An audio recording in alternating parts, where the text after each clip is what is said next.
We've all been talking about The Lord of the Rings because of the Rings of Power's release in just a few weeks, and Amazon has seemed very confident in their product and the 5 seasons they have planned for this show. And back in February, we heard a number of rights related to Tolkien's work were going up for auction, yet there was never any other information released, but a massive bombshell was released in the middle of the night that Embracer Group is flat out acquiring the IP rights to The Lord of the Rings and The Hobbit.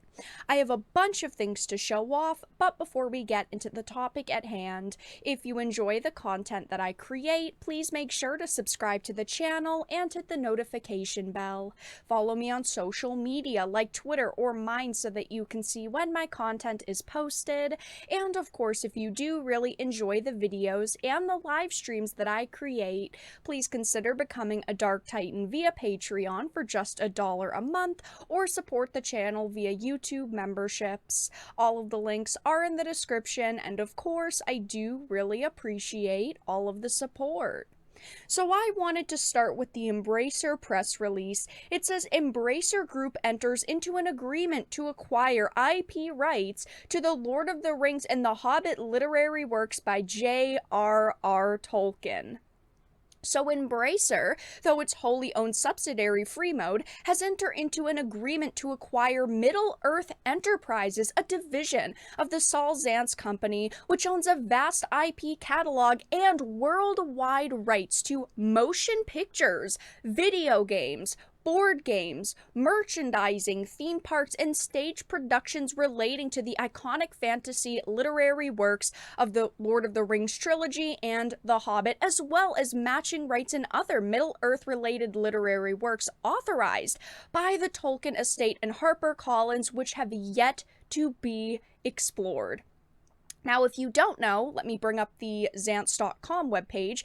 It says Middle-earth Enterprises, a division of the company, owns exclusive worldwide rights to motion picture, merchandising, stage, and other rights in certain literary works of Tolkien, including Lord of the Rings and The Hobbit, and this is all that Embracer owns now. It says they acquired these rights in 1976 in an arrangement with United Artists to produce an animated version of The Lord of the Rings, and the film was released in 78, and then in 98 the company licensed director Peter Jackson's live-action trilogies The Lord of the Rings and The Hobbit.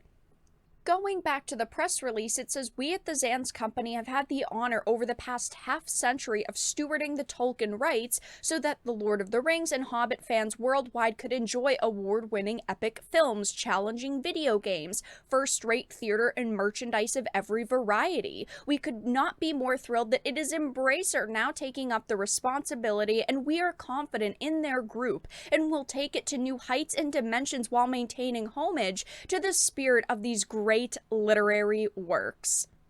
Now, of course, we're all seeing this going, Amazon, what happened? Because a few years ago, we saw Amazon buy MGM for $9 billion, and a big part of that was getting TV and previous film rights to this amazing IP. But this news is crazy because Amazon could have thrown their hands up and gone, whatever anyone is paying, double it. I mean, what companies could outbid Amazon here? This is such a massive loss for them, and in this post, it's like Embracer sees the negative reception to the Rings of Power and Amazon's clause in the series because they specifically list off opportunities exploring movies with iconic characters. It says other opportunities include exploring additional films based on iconic characters such as Gandalf, Aragorn, Gollum, Galadriel, Eowyn, and other characters from the literary works of Tolkien, and continue to provide new opportunities for fans to explore this fictive world throughout merchandising and other experiences.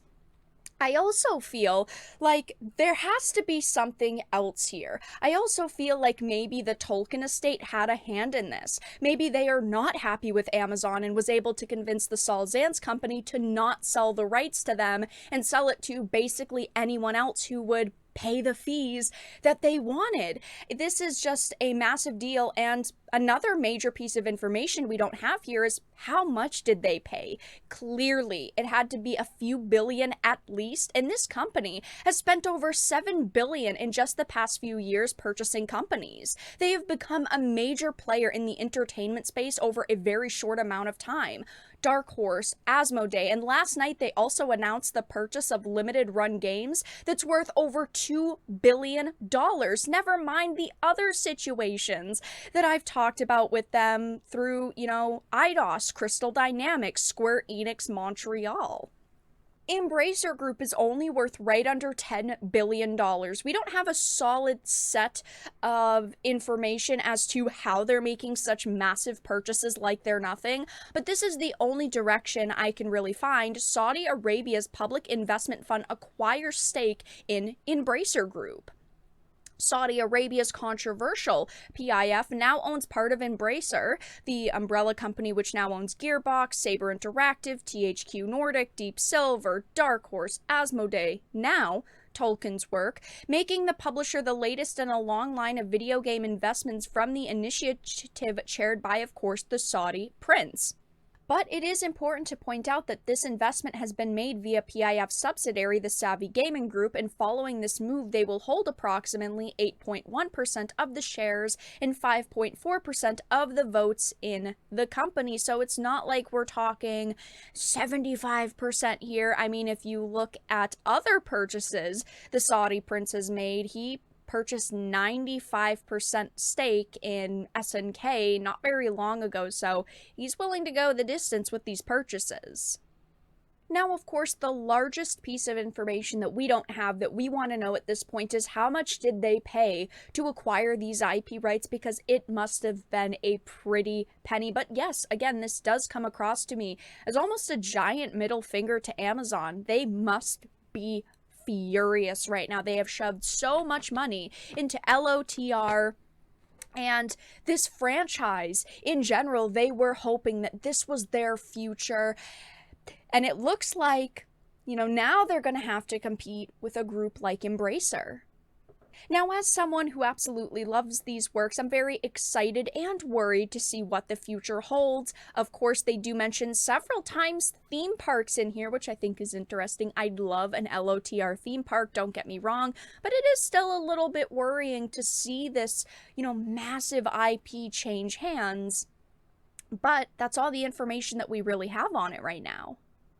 If anything else is released, of course, I will cover it in a community post, a Twitter post, or even a standalone video. But if you enjoyed this video and found it important and informative, please make sure to give it a like, share it, and subscribe to the channel. And of course, if you didn't, make sure to give it a dislike. I appreciate your support either way, but I will talk to you all again in the next video really soon.